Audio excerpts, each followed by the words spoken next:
Back to Godhead. Prabhupada's books. Bhagavad Gita, Solution of Present Crises by Bhagwat Gita. Back to Godhead, Volume 01 p.08, 1952. The pernicious tendency of modern civilization has risingly produced a population of the demoniac principles technically known in the Bhagwat Gita as the Asuras.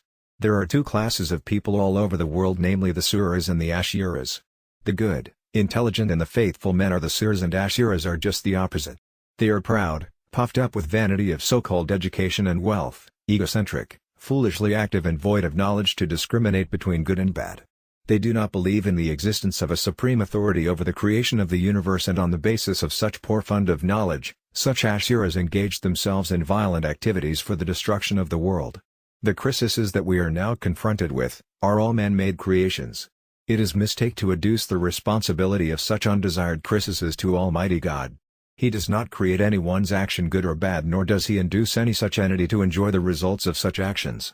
The material nature works under his direction, and she, the material nature, is always very unkind to the class of people who are Asuras.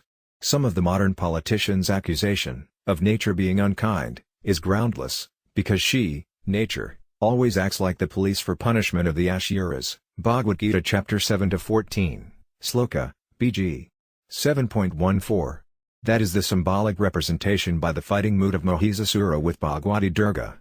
She shall always mercilessly chastise the Asuras with her trident to inflict on him threefold material miseries pertaining the body and mind. Adhyatmic, in relation with other living beings. The Asuras cannot avoid such all-round attack by nature because she is as powerful as the Almighty God. She has, however, nothing to interfere with the activities of the Suras, who are surrendered souls to cooperate with the plan of God. The plan of God is laid down by God himself in the teachings of Bhagavad Gita. The primary principles of such plan is to distinguish first between spirit and matter. We have heard so many times, the pacifists speaking of spiritualism as the basis of world peace, and we think it is our duty to say something of spiritualism as we find it in the Bhagavad Gita.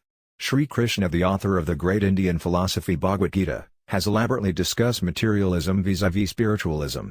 From him we can learn that material nature, of which we are now apparently made of, is different from the spiritual nature of which we are actually the parts and parcels.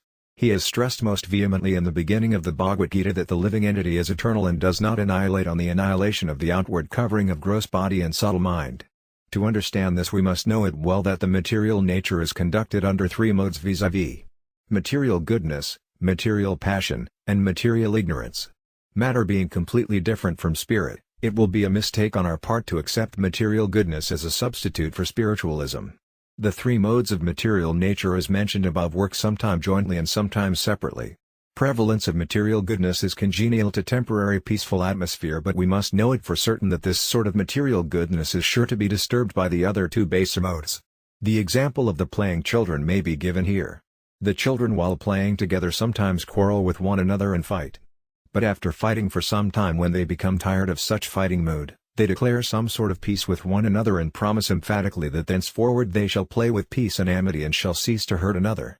We may tell the pacifists of the world that the peaceful atmosphere for which they are now so much anxious, cannot be achieved by the dual process of fighting and peacemaking attempt of the children.